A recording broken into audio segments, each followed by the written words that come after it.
I-Team exclusive. Whose placard is that? Nothing to say.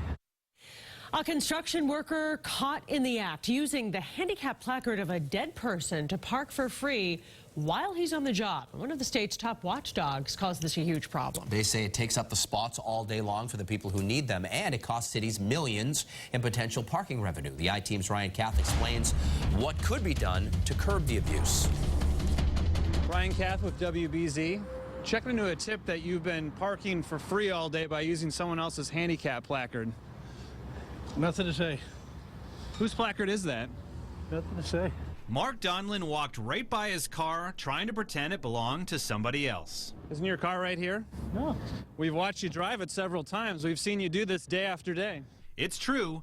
5 different times we saw Mark's white Chevy parked in Brigham Circle. Hanging in the mirror, the handicap placard of a man who died several years ago. Why would he do this? A placard allows you to park all day without ever having to feed a meter. But it's wrong, and they should do something about it. How much does that bug you? It bothers me because I'm paying for my meter. Does the abuse just keep growing? Well, it hasn't let up. Inspector General Glenn Cunha has been tracking the problem for years. This is a hot button issue.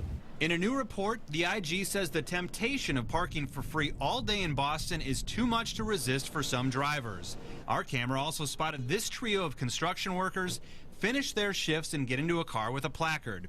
The IG says the ease of getting the parking privilege also contributes to the rampant abuse. So is the state issuing too many placards? Absolutely. There's got to be better scrutiny by the Registry of Motor Vehicles on these applications to ensure that the people who are receiving placards actually qualify. No explanation for why you would do that?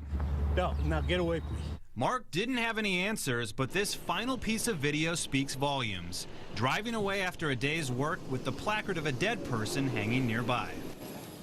So what can be done? Other states use a 2-tier system. That's when people who have a disability that prevents them from using a parking meter continue to park for free. But everyone else with a placard still has to pay. The Inspector General is recommending a similar approach here in Massachusetts.